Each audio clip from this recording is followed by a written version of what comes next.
Hello everyone, welcome back to our YouTube channel Rashtra Seva. Last chapter में हमने किया था अपना सोलर सिस्टम, जिसमें हमने डिस्कस किए थे अपने सारे के सारे प्लैनेट्स। उससे पहले हमने डिस्कस की थी हमारी थ्योरीज कि कैसे हमारे प्लैनेट का फॉर्मेशन हुआ। अब now we will come one step forward, जिसमें हम देखेंगे कि हमारे अर्थ की शेप क्या है और हमारे अर्थ के मोशंस क्या है। मतलब हमारे अर्थ कौन कौन सी डिफरेंट टाइप्स के मूवमेंट्स करता है और उसका इफेक्ट हमारे ऊपर या जहां पे हम रह रहे हैं उसके ऊपर सीजन्स, डेज, नाइट्स, उनकी लेंथ पे कैसे फर्क पड़ता है। सो आप अगर ऐसी बाकी सारी वीडियोस देखने के लिए रिलेटेड टू ज्योग्राफी और अदर जनरल स्टडी सब्जेक्ट्स के लिए सब्सक्राइब कर सकते हैं हमारा यूट्यूब चैनल, दैट इज राष्ट्र सेवा। प्लस इनके रिलेटेड हमारी पीडीएफ्स आपको मिलेंगे हमारे Telegram channel, that is our Rashtra Seva. सो हम स्टार्ट करते हैं आज का टॉपिक। सबसे पहले हम बात करेंगे shape of the earth and the second is the motion of earth. अभी आपकी स्क्रीन पे आपको एक पिक्चर दिख रही है, दिस वन। सो इस पिक्चर को हम लोग परफेक्टली स्फेयर भी नहीं बोल सकते हैं। सो इस पर्टिकुलर शेप का नाम क्या है? स्फेयर आपको पता है सबको, जैसे कि आपने ग्लोब देखा होगा या स्फेयर्स आपने देखे होंगे। सो इस पर्टिकुलर शेप को, जो हमारे अर्थ की शेप है, इसको नाम दिया गया है that is a geoid. Means ये परफेक्ट स्फेयर नहीं है। फिर कौन सी शेप है? That is the oblate spheroid. मतलब अगर हमें ये देखे हमारा सर्कल, तो जो हमारा पोल्स है, मींस ये नॉर्थ पोल और ये साउथ पोल, यहाँ पे ये थोड़ा सा फ्लैटन है, मींस प्रॉपर कर्व नहीं है। अगर हम परफेक्ट स्फीयर बनाए तो वो ऐसा होगा। बट हमारे अर्थ की शेप कैसे है? ऐसे। मींस हमारा इक्वेटर पे थोड़ा सा बल्ज है, बाहर की तरफ को निकला है, और जो हमारे पोल्स है they are bit of flattened. So this is just mean that it flattens at the poles and widens out at the equator. So this is the meaning of a oblate spheroid. So अगर आपको कभी भी question आता है कि what is the shape of a heart, तो आपको ध्यान रखना है term that is are geoid. Now we will start with our terms that is called the rotation and revolution. मतलब हमारे अर्थ के मोशंस। एक चीज समझिए, अगर मान लीजिए ये हमारा अर्थ है, अगर हमारा अर्थ नॉर्मली ऐसे घूम रहा है अपनी जगह पे, इफ इट इज स्पिनिंग अपनी ही जगह पे, अगर ये यहाँ पे हम इस चीज को फ्रंट मोस्ट ले और इसको ऐसे घुमा दे, then it is called rotation. लेकिन अगर ये सन है और अगर इसके अराउंड ऐसे घूम रहा है, दैट इज कॉल्ड रेवोल्यूशन। आपके स्क्रीन में अभी आपको दो वीडियोस दिख रही हैं। सो this is earth rotation, means ये अपनी ही एक एक्सिस पे एक ही जगह पे रोटेट कर रहा है, स्पिन कर रहा है ऐसे। But when it comes to the revolution का मोशन, तो बीच में है हमारा सन और उसके अराउंड जो है हमारा अर्थ ऐसे घूम रहा है। So this is the path of the earth when it is revolving. अब देखिए डिफरेंस, जो हमारा बात आती है रोटेशन के ऊपर, तब हमारा अर्थ फॉलो करता है सर्कुलर मोशन। लेकिन जब बात आती है रेवोल्यूशन की, तो है हमारी इलिप्टिकल ऑर्बिट। so, ध्यान रखिएगा, अगर आपसे कभी भी क्वेश्चन पूछा जाए कि अर्थ के रिवॉल्विंग पाथ क्या है, तो वो है हमारा ऐसे, that is the elliptical. Exact circular path नहीं है। so, ये दो चीजें आपको बहुत ध्यान पे रखनी है। सो जो हमारा अर्थ है वो रोटेट करेगा ऐसे, और जो हमारा रेवोल्यूशन है वो रोटेट करता है अराउंड द सन, पूरा चक्कर काटता है। ठीक है। अब एक चीज और नोटिस कीजिए, जो हमारी फर्स्ट डायग्राम है, हमारा जो अर्थ है, क्या ये बिल्कुल स्ट्रेट रोटेट करता है ऐसे? नहीं। जो हमारा अर्थ है वो स्लाइटली ऐसे टिल्टेड है, थोड़ा सा टेढ़ा है ये। ठीक है। तो जो हमारा अर्थ है वो ऐसे, इसकी एक अपनी एक्सिस है। सो जस्ट सी, ये जो हमारी बीच की एक्सिस है, that is called a tilted axis. इसीलिए इसको हम बोलते हैं कि अर्थ एक पर्टिकुलर एक्सिस पे इंक्लाइंड है। Just see this particular diagram. अब ध्यान से देखिए, अगर हम नॉर्मली सेकेंड डायग्राम को देखें, तो जो हमारी ये है, ये हमारी नॉर्मल एक्सिस बननी चाहिए एक, अगर हम स्फीयर को एज्यूम करें। लेकिन बात हम अर्थ की कर रहे हैं, तो जो हमारा अर्थ है उसकी जो एक्सिस है वो है ये वाली। तो अगर आपसे ये जाना जाए कि हमारा जो अर्थ है वो कितने डिग्रीज में इंक्लाइंड है, मतलब जो रियलिटी में एक हमारा एक्सिस होना चाहिए था वो तो था ये वाला, बट इंक्लाइंड कितने पे है, तो दैट इज 23.5 डिग्री। सो ध्यान रखिएगा, जो हमारा अर्थ है वो 23.5 डिग्री पे इंक्लाइंड है। प्लस अगर हम ये देखें, this is called our orbital plane, जो पर्टिकुलरली बीच में डिवाइड करता है हमारे अर्थ को। तो उस अर्थ का अगर हम जो उसकी रियल अगर हम देखिए ऐसे, इफ दिस इज, तो ये है ऐसे और ऐसे, ये एंगल कितना है 90 डिग्री। लेकिन हमने बोला कि हमारा अर्थ है इंक्लाइन, तो इंक्लाइन कैसे होगा, ऐसे। तो जो इंक्लिनेशन की एक्सिस है और जो हमारा ऑर्बिटल प्लेन की एक्सिस है वो कितना एंगल है, that is our 66.5 degree, means 90 degree minus 23.5 degree. So these are the two particular points जो आपको ध्यान रखना है, क्या कि जो हमारी एक्सिस है अर्थ की वो नॉर्मल एक्सिस के साथ कितना एंगल बनाती है, दैट इज आर 23.5 डिग्री, और ऑर्बिटल प्लेन के साथ कितना बनाती है, दैट इज आर 66.5 डिग्री। एक और चीज ध्यान रखिएगा कि जो हमारी, देखिए जो हमने ये पढ़ा, अगर इक्वल डिवाइड हम करते हैं तो एंगल हमारी एक्सिस ऐसी होनी चाहिए, बट आप सबको पता है कि जो हमारे अर्थ को इक्वली टू पोर्शंस में डिवाइड करता है दैट इज इक्वेटर। जब हमारी अर्थ ही इंक्लाइंड है तो जो सारे लैटिट्यूड्स होंगे वो भी इंक्लाइंड होगा। So see the diagram, tropic of Cancer ये inclined, equator inclined, and tropic of Capricorn is also inclined. So these are the particular facts जो आप सबको ध्यान रखना है। क्या क्या, जो हमारी अर्थ है वो अपनी एक्सिस पे रोटेट करती है, लेकिन वो टिल्टेड है, कितने एंगल पे टिल्टेड है, दैट इज 23.5 डिग्री। इसीलिए हमारा Tropic of Cancer, equator, Tropic of Capricorn ये भी सारे टिल्टेड है। सो द पॉइंट इज इन सब का इफेक्ट कैसे पड़ता है डे टू डे लाइफ में वो हम आगे पढ़ेंगे। Now come on the first picture, this one.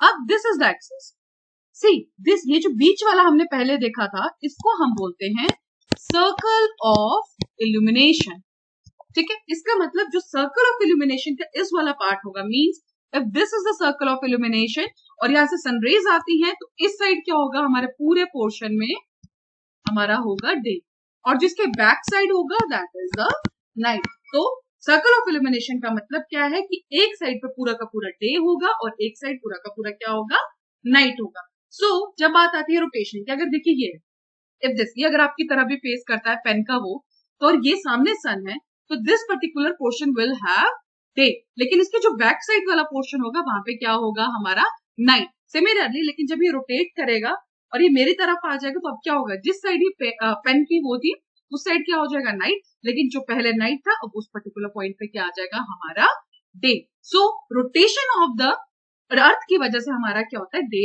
And night. लेकिन ध्यान रखिएगा, आप सबको भी पता है अगर आप नॉर्थ इंडिया में रहते हैं, मीन्स हम नॉर्दर्न स्फीयर में रहते हैं, किसके, अर्थ के। हमारे यहाँ पे समर्स में क्या होता है कि जो हमारे दिन की लेंथ है वो क्या है, बड़ी है, और जो रात है वो कितनी होती है, छोटी। लेकिन विंटर्स में चेंज हो जाती है, विंटर में क्या होता है, दिन छोटे हो जाते हैं और रात हमारी लंबी हो जाती है। तो उसका रीजन क्या है, उसका रीजन है हमारा इंक्लिनेशन, क्योंकि अगर हमारा अर्थ इंक्लाइन नहीं होता, बिल्कुल स्ट्रेट उस पे होता, तो क्या होता, जब सनलाइट आती तो पूरे इस पे बराबर बढ़ता, तो कभी भी क्या होता, 12 आवर्स डे होता, 12 आवर्स नाइट होता। लेकिन इंक्लिनेशन की वजह से, ये देखिए अगर ये इंक्लाइंड है तो अगर हम इस पर्टिकुलर में देखें, अगर ये सन वाला एरिया है, समर्स यहाँ पे होंगी, देखिए डे का इतना लंबा, ठीक है, तो डे का टाइम बढ़ता जा रहा है दिस वन, लेकिन यहीं पे नाइट देखें तो यहाँ पे छोटे। तो विंटर्स में क्या होगा, हमारा नाइट छोटे। तो अगर आपसे क्वेश्चन पूछा जाए कि what is the cause of day and night, so it is the rotation of earth. But if what is the cause of length of the day and night की मतलब जो वेरिएशन है उसका आंसर क्या होगा, हमारा इंक्लिनेशन ऑफ द अर्थ, जो किस पे इंक्लाइंड है, हमारी 23.5 डिग्री पे। So these are the particular facts. I think अभी तक आपको सारे के सारे पॉइंट समझ आ गए होंगे रोटेशन ऑफ अर्थ को लेके। तो the spinning movement of the earth is called rotation. अगर वो अपनी ही एक्सिस पे रोटेट कर रहा है ऐसे, तो इसको हम क्या बोलते हैं, रोटेशन ऑफ द अर्थ। और जो अर्थ हमारा रोटेट करता है that is from west to east, 24 hours complete करता है one rotation. But exact time अगर आपसे पूछा जाए तो it is 23 hours, 56 minutes and 4 seconds. Days and night occur due to the rotation of Earth. We have discussed it. Earth rotates on tilted axis. Rotation axis कितना 23.5 degree और makes an angle 66.5 degree किसके साथ बनाता है, orbital plane के साथ। Similarly हमने revolution पढ़ा, रेवोल्यूशन में हमने क्या बोला कि अगर ये सन है तो उसके अराउंड किस ऑर्बिट में, इलिप्टिकल ऑर्बिट में जब हमारा अर्थ घूमेगा तो उसको हम क्या बोलते हैं, revolution. So the revolution of the earth causes seasons. अभी हम अगले उसमें भी डिस्कस करेंगे when we discuss solstice की how the revolution causes a season. So लेकिन अब revolution का टाइमिंग हम देख लेते हैं। So हमें पता है कि हर 4 साल में लीप ईयर आता है। So what is the reason? हमें क्योंकि जो हमारा अर्थ है वो रिवॉल्व करने के लिए लगाता है 365 डेज 6 आवर्स एंड 6 आवर्स। तो ये 6 आवर्स 4 आवर्स में मल्टीप्लाई करके 4 साल बाद क्या हो जाता है, एक दिन एक्स्ट्रा हो जाता है। तो लीप ईयर में क्या होता है, हमारे 366 डेज, बिकॉज 6 into 4 years का कितना है, 24 hours. That now the next concept related to the motions of Earth is our solstice. But the foremost question is कि सोलिस्टिस होता क्या है. तो इन सिंपल वर्ड्स सोलिस्टिस का मतलब है कि सन की फारदेस्ट जो सन के जो फारदेस्ट लेवल है जहां तक वो रीच कर सकता है. मींस अगर सन की सनलाइट जानी तो लास्ट कहां तक जा सकती है. तो हमें पता है कि अगर अर्थ है तो यहाँ पे ट्रॉपिक ऑफ कैंसर है और हमारा यहाँ पे इक्वेटर है एंड देन कैप्रिकॉर्न. तो जो हमारी अर्थ की मैक्सिमम जो है फारदेस्ट जो अर्थ परफेक्टली इंक्लाइन करता है उस पे किस पे, पहले ट्रॉपिक ऑफ कैंसर पे और कैप्रिकॉर्न पे. So just see this particular diagram. इस पर्टिकुलर डायग्राम से आपको चार चीजें समझ में आएंगी. That is summer solstice, winter solstice, equinoxes and दोनों equinoxes spring and autumn. So the पहली चीज हम समझते हैं summer equinox. In case you will understand the summer equinox, उसी के साथ आपको विंटर इक्विनॉक्स भी क्लियर हो जाएगा. देखिए हमने कौन से लैटिट्यूड्स पढ़े. One is Cancer, Tropic of Cancer, then equator, then Capricorn. जब हम समर सोलिस्टिस की बात करेंगे, हम नॉर्दर्न हेमिस्फीयर के अकॉर्डिंग पढ़ते हैं, तो हम इसमें पढ़ेंगे कि जब ट्रॉपिक ऑफ कैंसर के ऊपर सारी की सारी sun means sun is overhead at tropic of Cancer. मतलब जो सन की सनरेज हैं वो डायरेक्टली ट्रॉपिक ऑफ कैंसर पे जब पड़ेंगी उस टाइम पे क्या होगा, समर सोलिस्टिस. उसकी जो डेट है that is our the 21 June. Similarly यही सनरेज जब ट्रॉपिक ऑफ कैप्रिकॉर्न पे, जो कहां पे है हमारे सर्दर्न, उस पे सर्दर्न हेमिस्फीयर में, जब पूरी सनरेज हमारी डायरेक्टली ओवरहेड करेंगी कहां पे, ट्रॉपिक ऑफ कैप्रिकॉर्न पे, उस पर्टिकुलर को क्या बोलेंगे हम, हमारा winter solstice. So that is on the 22nd December. Now the foremost thing कि सबसे लॉन्गेस्ट डे नॉर्दर्न हेमिस्फीयर में अगर आपसे पूछा जाएगा that will be on the 21 June, जिस दिन हमारा सन होगा directly on the tropic of Cancer. और लॉन्गेस्ट नाइट अगर आपसे पूछी जाएगी then it will be on the 22nd December, जब हमारी बात होगी विंटर सोलिस्टिस की. Now see one more thing, ये है हमारा इंक्लिनेशन. ओके, सो यहाँ पे है दिस पर्टिकुलर पोर्शन. तो यहाँ पे ट्रॉपिक ऑफ कैप्रिकॉर्न पे हम देख रहे हैं. सो देखिए इस पूरे एरिया में हमारी डे है, ठीक है, दिस वन यहाँ पे. तो अगर हम इस पर्टिकुलर को नेम करें 1 एंड देन दिस इज 2, ठीक है. तो अभी क्या है, 2 वाले पोर्शन में हमारी क्या होगी, समर. लेकिन अब ये रिवॉल्व कर रहा है. रिवॉल्व करने के साथ अब यहाँ पे क्या होगा, जो यहाँ पे दिस रोटेशन भी चल रही है, तो रिवॉल्व होने के साथ जो दिस वाला, अब यहाँ पे जब 22 दिसंबर आएगी यहाँ पे क्या हो जाएगा, सेकंड वाले पोर्शन में क्या हो जाएगा हमारा विंटर्स, और जो फर्स्ट था उसमें क्या हो जाएगी समर्स. Means exactly opposite. जो यहाँ पे जिस हेमिस्फीयर में यहाँ पे विंटर में समर होगी, वहां पे समर होगी, यहाँ पे विंटर्स होगी, और यहाँ पे विंटर होगी तो वहां पे समर होगी. So this is the concept related to the summer solstice and the winter solstice. So the northern hemisphere is tilted towards the sun. The rays of the sun fall directly on the Tropic of Cancer. The longest day, the shortest night at these places occur at 21 June. तो same as that, अगर ये सन है इस पे direct rays पड़ेंगे हमारी tropic of Cancer के ऊपर. That is in the northern hemisphere. कब है ये, 21 जून. तो डे क्या होगा, लॉन्गेस्ट डे है is that.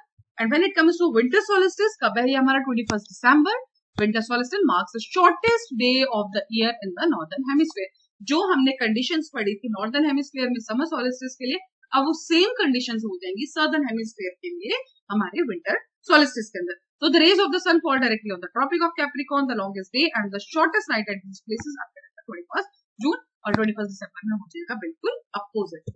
Now this is the part. अभी हमने देखा, हमने समर सोलिस्टिस पढ़ा, विंटर सोलिस्टिस पढ़ा. द नेक्स्ट पॉइंट इज कि ये वाला पोर्शन, this is due to the incline. तो हमारे पोल्स हैं, होगा क्या कि जब हमारे ट्रॉपिक ऑफ कैंसर के ऊपर ओवरहेड सनलाइट पड़ेगी उस टाइम पे इस अगर ये रोटेट भी करेगा, लेकिन यहाँ पे हर वक्त means at least for 6 months of a day, because हमने क्या देखा, जून और दिसंबर अप्रोक्सीमेटली 6 months का गैप है.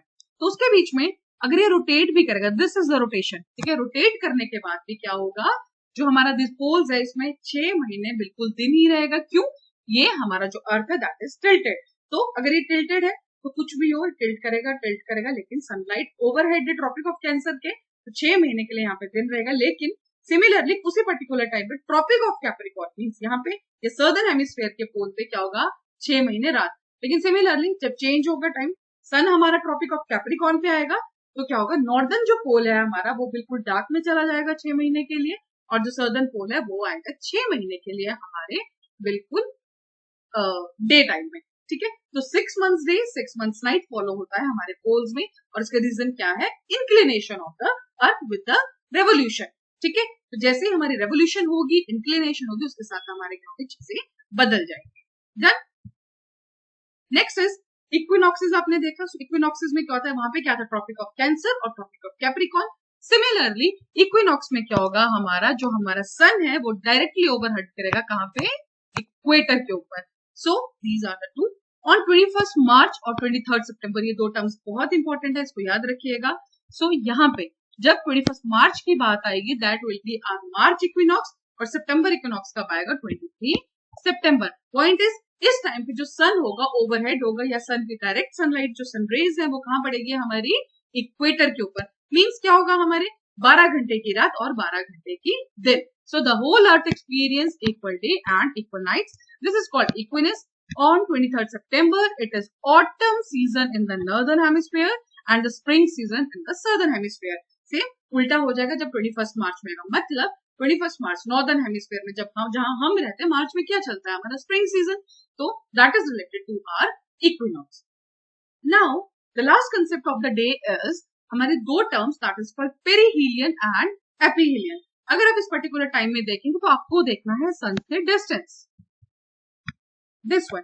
सो जब अर्थ हमारा सन के सबसे ज्यादा पास होगा उसको हम बोलते हैं पेरिहीलियन, और जब हमारा सन और अर्थ में डिस्टेंस मैक्सिमम होगा दैट इज कॉल्ड एपीहीलियन। सो इस पर्टिकुलर कंसेप्ट का सिर्फ इतना है कि व्हेन जब सन और अर्थ के बीच का डिस्टेंस सबसे कम है दैट इज कॉल्ड पेरिहीलियन, और जब सन और अर्थ का डिस्टेंस सबसे मैक्सिमम है that is called एपीहीलियन।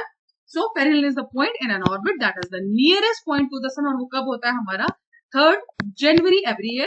Aphelion is an orbit that is the farthest point from the sun, और ये कब होता है 4th July. So particular the point is, आपने winter solstice देखा, summer solstice का डेट था हमारा 21 जून, एंड दिसंबर में था हमारा winter solstice. Same equinoxes March and September. Perihelion and aphelion. Perihelion is on 3rd January. Aphelion is on 4th July.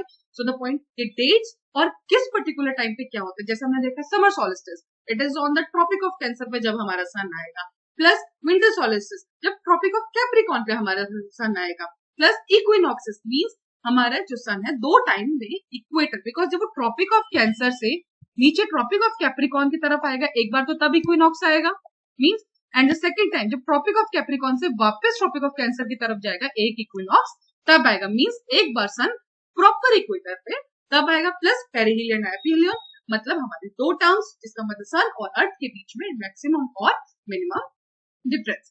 So I hope कि आपको motions of earth, rotation, revolution और उसके द्वारा हुए जितने भी हमारा सॉलिस्टिसेस, इक्विनॉक्स आपको क्लियर होंगे। टू फॉलो पर्टिकुलर बाकी जो हमारे कंसेप्ट होंगे, अगर आप उनको वापस देखने चाहते हैं, we complete whole geography like this, so follow करते रहिए हमारा राष्ट्र सेवा चैनल, जो हमारा YouTube चैनल, प्लस इनकी पीडीएफ्स आपको मिलेंगी सारी की सारी हमारी टेलीग्राम चैनल पे राष्ट्र सेवा। Thank you so much.